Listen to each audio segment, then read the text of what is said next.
Welcome to this series of final term preparation. ये final term की preparation series की video है, complete series इस चैनल के ऊपर अपलोड की जा रही है। और आज की वीडियो के अंदर आपको CS601 की फाइनल टर्म की प्रिपरेशन के लिए इम्पॉर्टेंट पॉइंट्स करवाए जा रहे हैं।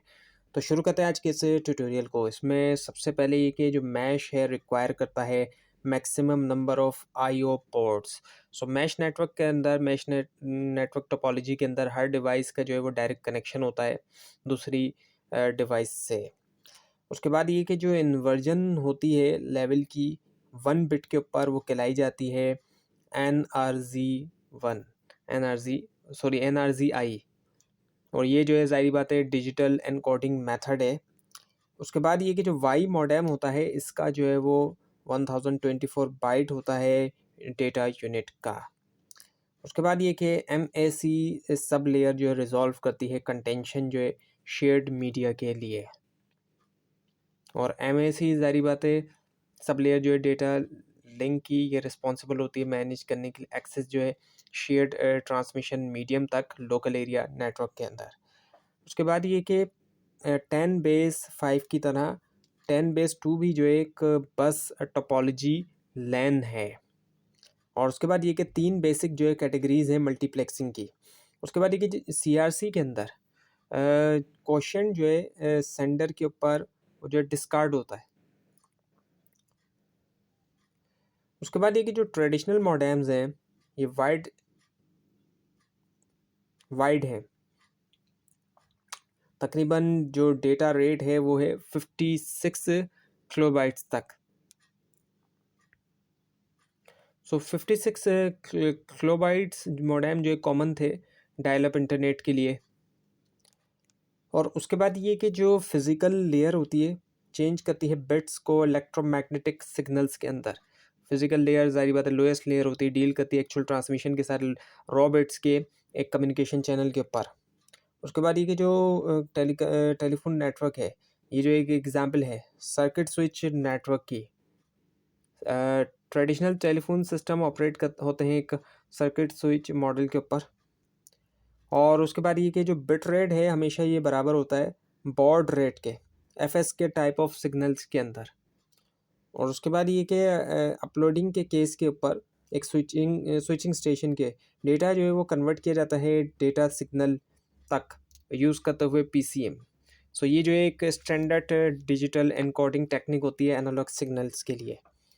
उसके बाद ये कि जो कैटेगरी 5 UTP केबल है इसको यूज़ किया जाता है डेटा ट्रांसमिशन के लिए अप टू 100 MBPS तक यानी कि।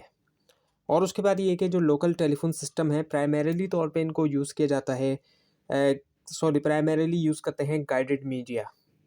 और उसके बाद ये कि जो डिस्टॉर्शन है वो होती है एक कंपोजिट सिग्नल के अंदर। सो कंपोजिट सिग्नल के अंदर मल्टीपल फ्रीक्वेंसीज़ हैं। डिस्टॉर्शन जो है वो हो सकती है कंपोजिट सिग्नल में अगर चैनल जो है वो अफेक्ट करते हैं डिफरेंट फ्रीक्वेंसी कंपोनेंट को डिफरेंटली।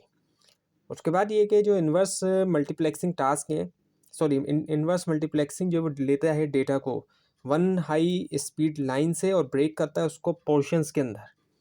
उसके बाद ये कि जो फिज़िकल लेयर है वो लेयर है क्लोजेस्ट है ट्रांसमिशन मीडियम से। और उसके बाद ये कि प्राइमरी सेकेंडरी कम्युनिकेशन के अंदर प्राइमरी जो है हमेशा इनिशिएटर है एक सेशन का हमेशा ये एक इनिशिएटर है। उसके बाद ये कि जो फ़्लो कंट्रोल है कोऑर्डिनेट करता है अमाउंट ऑफ डेटा जिसको भेजा जा सकता है इससे पहले कि रिसीव किया जाए एक्नॉलेजमेंट। और उसके बाद ये कि जो डेटा लिंक प्रोटोकॉल है वो डिवाइड हो सकता है 2 सब ग्रुप्स के अंदर। और उसके बाद ये कि जो चेकसम मेथड है यूज़ किया जाता है इसको डेटा लिंक लेयर्स के लिए। और उसके बाद ये कि जो BNC-T कनेक्टर है एक टी शेप डिवाइस होती है 3 पोर्ट्स के साथ। सो BNC कनेक्टर जो है वो T shape coxal cable connector है यूज़ किया जाता है ओल्ड ईथरनेट नेटवर्क्स के अंदर। और उसके बाद ये कि जब डेटा ट्रांसमिट होता है डिवाइस A से डिवाइस B तक हेडर्स जो होते हैं एलियस 4 के उसको रीड किया जाता है ट्रांसपोर्ट लेयर से B की ट्रांसपोर्ट लेयर से। और उसके बाद ये कि अगर FCC रेगुलेशन जो है वो फॉलो की जाए सो जो करियर फ्रीक्वेंसीज होती हैं एडजेसेंट AM रेडियो स्टेशन की वो हैं 10 किलोहर्ट्ज़ की। और उसके बाद ये कि जो वी सीरीज़ होती है एक एग्जांपल होती है ITU-T मॉडेम स्टैंडर्ड्स की। और उसके बाद ये कि जो एक ट्रेडिशनल टेलीफोन लाइन होती है इसका बैंडविड्थ होता है 3000 हर्ट्ज़ का। और उसके बाद ये कि जो HDLC है, अब ये एक एब्रीविएशन है, एक एक्रोनिम है, किसके लिए है? High level data link control के लिए।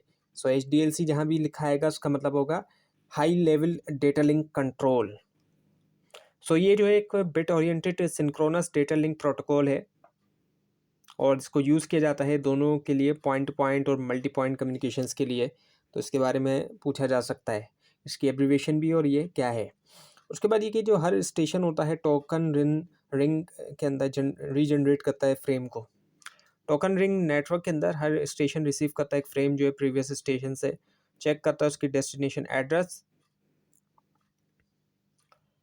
और उसके बाद ये कि जो फिज़िकल रिप्रेजेंटेशन होती है लिंक्स की, जो कि कनेक्ट करती है नोड्स, वो कहलाई जाती है फिजिकल टोपोलॉजी, क्योंकि वो फिजिकल कर रही है इस वजह से। उसके बाद ये कि जो एम्पलीट्यूड होता है एक डिजिटल सिग्नल का, डिपेंड करता है वोल्टेज के ऊपर कि वो रिप्रेजेंट करे एक बिट। सो डिजिटल कम्युनिकेशन के अंदर एम्पलीट्यूड जो है सिग्नल का, उसको यूज़ किया जाता है रिप्रेजेंट करने के लिए बाइनरी। और डिफरेंट वोल्टेज लेवल जो है करस्पॉन्ड करते हैं डिफरेंट बिट्स को। उसके बाद ये कि जो RG नंबर है देता है हमें इंफॉर्मेशन कॉक्साइल केबल्स के बारे में। RG नंबर यूज़ किया जाता है एज ए स्टैंडर्ड के आइडेंटिफाई करे जो बहुत से टाइप्स है कॉक्साइल केबल्स की, और हर RG टाइप का जो है वो स्पेसिफिक इलेक्ट्रिकल करेक्टरिस्टिक्स हैं, जैसे कि एम्पिडेंस, कैपेसिटेंस और सिग्नल लॉस करेक्टरिस्टिक्स। अब ये कि जो इनर कोर होता है एक ऑप्टिकल फाइबर का, वो है ग्लास प्लास्टिक जो है कॉम्पोजिशन के अंदर। तो जो कोर है एक ऑप्टिकल फाइबर का, टिपिकली बना होता है हाई क्वालिटी ग्लास मटेरियल से, जबकि कोर जो टिपिकली कोटेड होता है प्लास्टिक के लाइटिंग के अंदर। और उसके बाद ये कि जो हैमरिंग कोड है वो जो है मेथड होता है एरर करेक्शन का।